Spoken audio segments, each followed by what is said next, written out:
America అధ్యక్షుడు Trump అన్నంత పని చేశారు. ఇరాన్ ఓడరేవులు తీర ప్రాంతాలను తమ నౌకదళంతో దిగ్బంధించారు.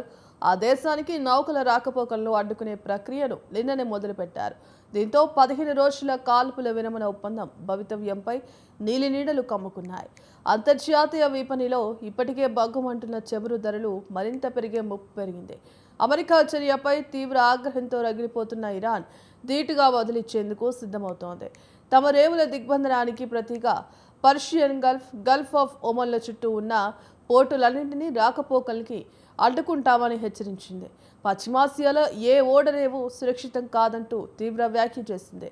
మరోవైపు పాకిస్తాన్లో శాంతి చర్చలు విఫలమైన నేపథ్యంలో ఇరాన్పై మళ్లీ దాడులు చేసేందుకు అమెరికా, ఇజ్రాయెల్ సిద్ధమవుతున్నట్లు వార్తలు వస్తున్నాయి. ఈ పరిణామాల నేపథ్యంలో పశ్చిమాసియా నివురుగప్పిన నీరులా తయారైంది. ఏ క్షణం ఏం జరుగుతుందన్న ఆందోళనలు సర్వత్రా నెలకొంది.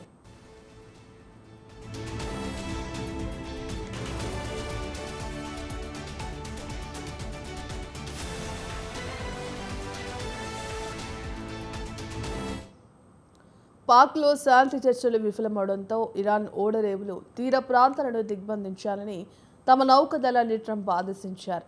దీంతో దిగ్బంధన ప్రక్రియను అమెరికా సెంట్రల్ కమాండ్ సోమవారం రాత్రి ప్రారంభించింది. హార్మూజ్ సమీపంలో బలగాలను భారీగా మోహరించింది.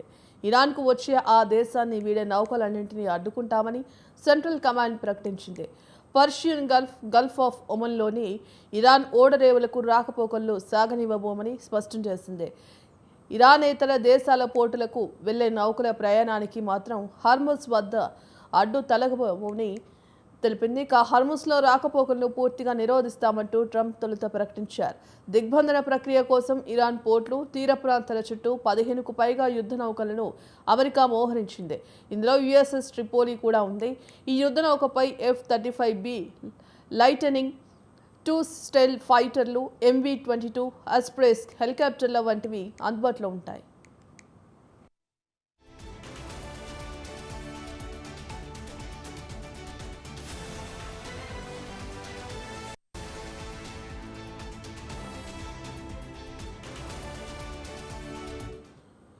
యుద్ధం ఆరంభమైనప్పటి నుంచి ఇరాన్ కొన్ని కోట్ల బ్యారెళ్ల చమురును ఎగుమతి చేసింది. అందులో అధిక భాగం తనపై ఆంక్షలు విధించిన పాశ్చాత్య దేశాల కళ్ళుగప్పి తరలించినదే. ప్రస్తుతం అమెరికా దిగ్బంధనానికి దిగడంతో ఎగుమతులు నిలిచిపోయాయి. ఇరాన్ ఒత్తిడికి గురయ్యే అవకాశాలు ఉన్నాయి. ఆర్థికంగా దానికి భారీ నష్టం వాటిల్లనుంది. అలా జరిగితే టెహ్రాన్ తమతో శాంతి ఒప్పందానికి వస్తుందన్నది ట్రంప్ యోచన.